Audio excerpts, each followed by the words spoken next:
Hey guys, welcome back to a new video. In this session we will learn how to draw the electric field of a combination of 2 point charges. Both two charges equal in sign, for example positive positive or negative negative, and 2 point charges opposite in sign, positive and negative. We've all seen these nice schematic figures of how this combined electric field should look like. Even though they might seem quite intuitive, however, you might not know how exactly you can obtain this combined electric field, starting from the knowledge that a positive point charge has a radially outward pointing electric field and a negative point charge has a radially inward pointing electric field. And this is exactly what we will do in this video. We will start from the electric field of these individual charges and we will combine it to step by step draw the combined electric field. As always, if you have any questions about the topic, you can leave a comment in the comment section below. And also don't forget to give this video a thumbs up if you learned something new. And with that, let's get into it. Like I said, there are two distinct cases. One where both charges are equal in sign, and one where both charges are opposite in sign. And the resulting electric field will be distinctly different. In this video, we will calculate both of them. And we start with the case where there are two charges equal in sign. Let's take, for instance, two positive charges. The first thing we will do is to draw the lines of symmetry of this two charge system, because along these lines, it will be much easier to calculate and draw the combined electric field. And then afterwards, we will connect these points to draw the entire combined electric field. The first line that we will draw is the line that connects both particles and extends beyond the two particles. The next line is for each individual particle to draw the line that goes through this particle and is perpendicular to the line that connects both particles. And the next line of symmetry is the line that is in between both particles and is perpendicular to the line that connects both particles. Now that the stage is set, we can start to think about how to actually draw the combined electric field of these two charges. Let us remind ourselves that the electric field is a vector field. So at each point in space, there is a vector that points in the direction of the electric field. This means that the combined electric field of these two charges is simply the sum of the electric fields of the individual charges. This means that in each point in space, there will be two vectors, one for the electric field of one charge and one for the electric field of the other charges. And what we then have to do is to simply graphically add these two vectors together to get the combined electric field in that point. Let's now do exactly that in several points along these lines of symmetry, and then afterwards combine them to get the entire electric field. Let's start with this upper point along the midway line between the two particles. We know that the electric field from this charge will simply be an extension of the line connecting this point and the charged particle. So the electric field will be this vector. The same is true for the other particle. We simply connect the line of this point and our charge, and we then extend this to get the electric field in this particular point. And again, we can remove this connection line because otherwise the drawing will get too messy. And at this moment, we see that for this particular point, we have indeed two vectors that correspond to the electric field of both positive charges. So to get the combined electric field at this point, we simply make the graphical sum of these two vectors and we get this vector. And this is now the first vector of our combined electric field of these 2 point charges. And the same can be done for other points in space as well. Let's, for instance, take this particular point. The electric field coming from the furthest charge crosses all the way through the first charge to this point. And because the electric field drops quadratically in magnitude with the distance from its source, we know that the electric field in this point experienced from this faraway charge will be quite small, so it will be something like this. On the contrary, the electric field coming from this charge will be in the same direction because it's simply a connection between the charge and the point we're looking at. However, the magnitude will be much larger since this charge is much closer to the point we're looking at. So at this point we can remove these two connection lines and we're again left with two vectors that are now pointing in the same direction but have a different magnitude. And at this point we can simply add these two vectors, which will give this combined vector, which is the vector of the combined electric field in this particular point. Let's now look at this point right here. Again, we connect the faraway charge with this point and we extend it to get the electric field due to this charge. And again, because this point is quite far away from this point charge, the magnitude of the electric field coming from this charge will be quite small. Then the electric field coming from this charge will simply be along this line of symmetry. And since this charge is much closer to this point, the magnitude of this electric vector will be much larger. And then again, we have our two vectors, which we can simply add together to get this resulting vector. And this will be the electric field at this point in space. Let's now look at this special point, which is the most symmetric point of our system. The electric field coming from this charge will simply be this vector. And similarly, the electric field coming from this charge will be this vector. And in this case, we have quite a special situation. Because this point is equal in distance from this charge as it is from this charge, we know that the magnitude of both of these two electric vectors coming from these two charges is exactly equal, because the magnitude of the electric field only depends on the distance from the charge it originates from. In addition to this, we see that both electric vectors are directly opposite in direction. Therefore, when we add these two up, we simply get 0. So we know that at this point, exactly in between the two charges, the combined electric field will be 0. So what then will the electric field be in this point? Well, we know that from the left charge, the electric field will be quite large because it's quite close to this charge. And from the right charge, the electric field will be much smaller because it's much further away from this charge. If we add these two vectors, then we see that it will be a vector that points in this direction. The same can be done for a point on this side.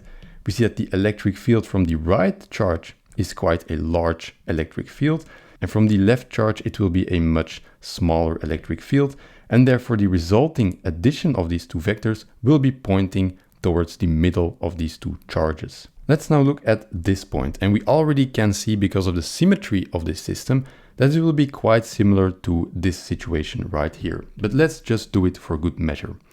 From the right charge, the electric field will be like this, just an extension of the line connecting this point with this charge. The same is true for the electric field coming from this charge. Simply connect the point and the charge and extend it to get the electric field. Then simply add these two vectors together and we get the resulting combined electric field at this point in space.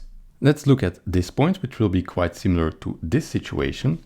The electric field from the left charge will be quite large, since it's quite close to this charge. However, the electric field of the right charge will be much smaller because it's much further away. However, both are pointing in the same direction, so the resulting vector will be larger and pointing in the same direction. Let's now look at this point, which will get an electric field from the left-hand charge, which is pointing downward and is quite large because the distance is not that large. The electric field coming from the right-hand charge we get by connecting the charge and the point we're looking at and simply extending it. However, the magnitude will be quite small because it's quite far away. And then simply adding these two vectors together to get this resulting vector of the combined electric field. Let's now look at this point right here, which is very close to the left-hand charge.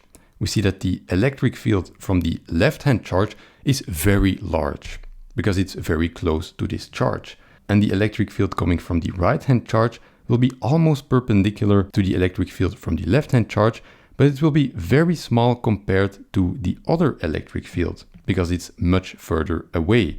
And we know that the magnitude drops with the distance squared. This means that if we add these two electric fields together, we get a combined electric field which is almost in line with the electric field of the left-hand charge, the charge which is most closely to this point.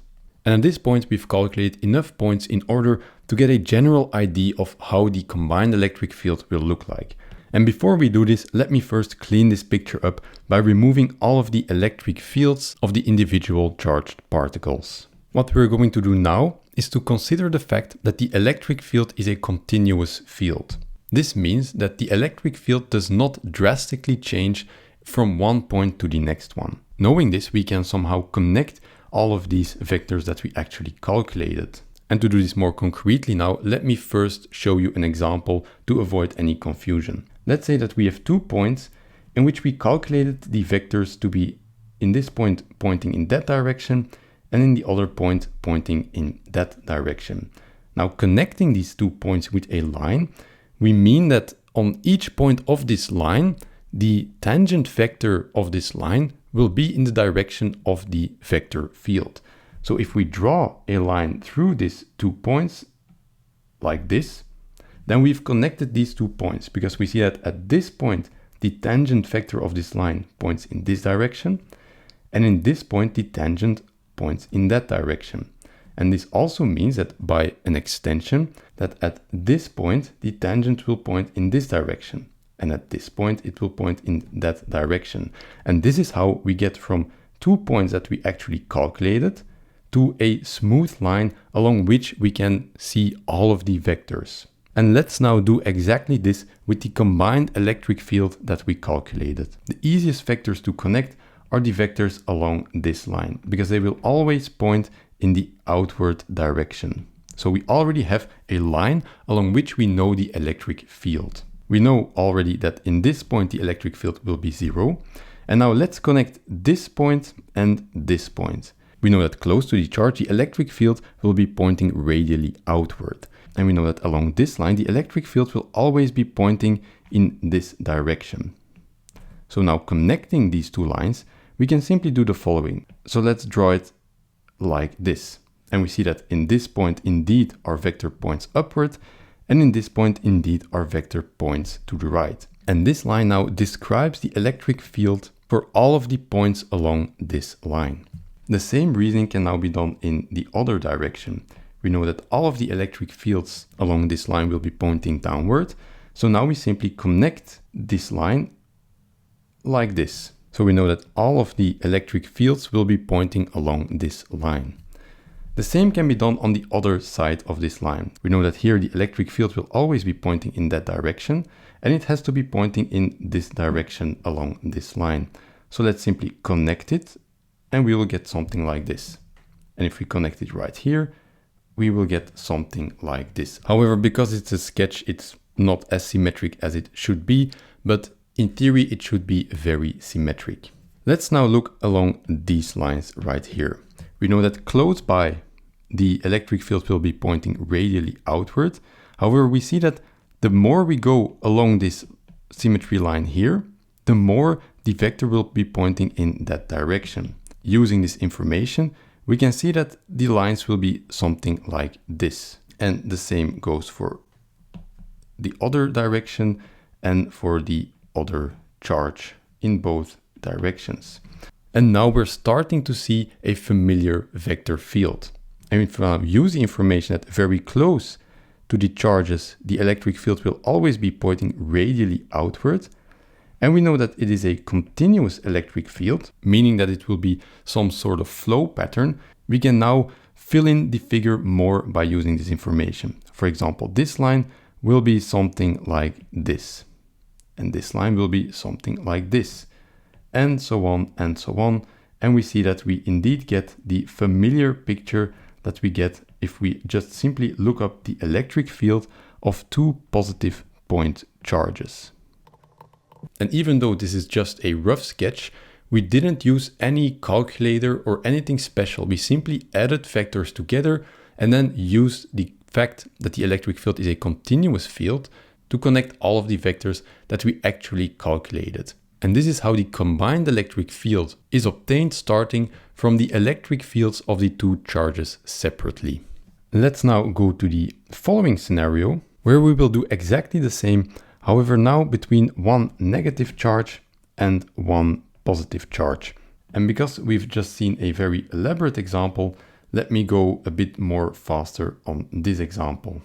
So we start with drawing the lines of symmetry. So we can easily calculate the combined vector field on points along these lines. Let's first look at this point. Again, for the positive charge, the electric field will be pointing in this direction and it will be pointing radially outward. And we know for the negative charge that the electric field will also be pointing along the connection line between this location and the negative charge. However, for a negative charge, we know that the electric field will be pointing inward, so towards the negative charge. We also know that because this point is equally distanced from this charge and this charge, that the magnitude of this negative electric field will be equal to the magnitude of the positive electric field. So we see that in this case, we get quite a different picture already. We see that the combined electric field will be pointing horizontally in this case. So will this be the same if we look at this point?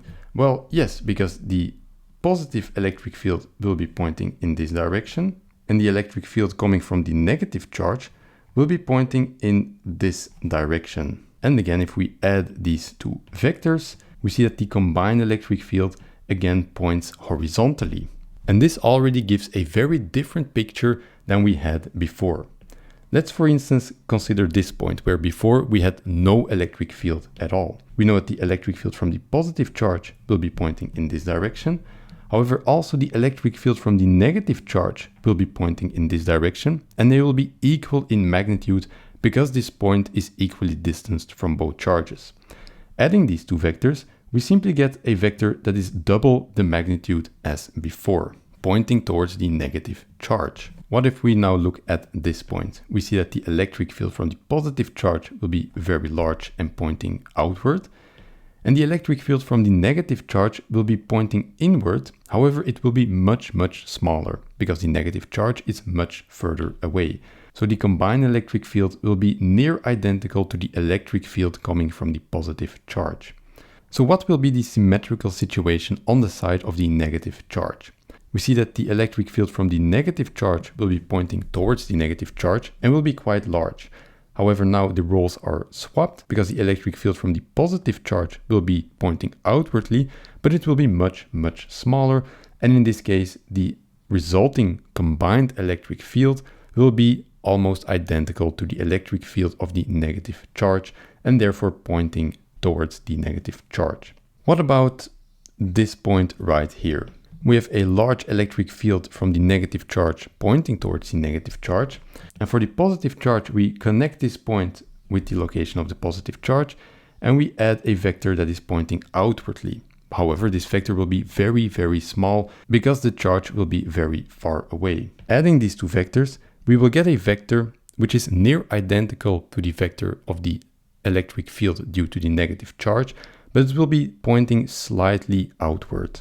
And what will be the situation on the positive side of things, where we simply look at the point which is equal in distance, but now from the positive charge. We see that we have an electric field from the positive charge, which is pointing outward, which was the same here. However, it was pointing inward here. And the electric field from the negative charge points towards the negative charge, but is ever so much smaller than the electric field from the positive charge. This means that if we combine these two vectors, the resulting electric field will be near identical to the electric field of the positive charge. However, it will be now tilted slightly towards the left. And we see that this situation here is very analogous to this situation right here. If we look at this point, it will be quite similar again. We have an electric vector pointing towards the negative charge, and we have the electric field coming from the positive charge, which is very small but points in this direction. And therefore the resulting electric field will also be almost identical to the negative electric field. And of course the same can be done right here. We have a very positive electric field coming from the positive charge, and we have the electric field coming from the negative charge, which is pointing towards the negative charge. However, it is much smaller, so that the combined electric field will be something like this. And at this point again, I think we have enough information to clean this picture up and connect all of the green vectors, the combined electric field vectors, to get a flow diagram. So what do we see along the line connecting the two charged particles? We see that the electric field will always be pointing along this symmetry line, and it will always be pointing in the direction of the negative charge. So it will always go from the positive to the negative charge. Let's now see what happens if we want to connect this point, a point along this symmetry line, and this point. We know that very close to the positive charge, the electric field will always be pointing along this symmetry line. And the same is said for the negative electric charge, which will always be pointing towards the negative electric charge. If we now use the fact that this is a continuous electric field, we can connect all of these points by drawing something like this, where the direction of the electric field will always be pointing in the direction of the negative charge. The same can be done in the other direction, where we will have something very similar and symmetrical, by which the electric field also always points in this direction. And now we can fill in the gaps by considering that the electric field of the positive charge very close to the positive charge is radially pointing outward, and the same goes for the negative charge, which will always be pointing radially inward close by this charge. And using all of this information, we can connect all of these lines like this. And so we indeed get the classical picture that we know, whereby the combined electric field is actually always going from the positive side to the negative side. And this is again very similar to what you would find online if you look up the electric field of a positive and a negative charge. However, of course, this is just a sketch, but we've gotten it by simply drawing and adding vectors. And this brings us to the end of this video. And if you made it this far, I am very proud of you. I hope that you're now more familiar with how these flow diagrams of combined electric fields come into being. If you have any questions, just ask in the comment section below. And if you want to get notified by future releases, consider subscribing. And with that, I see you guys in the next video. Until then, bye.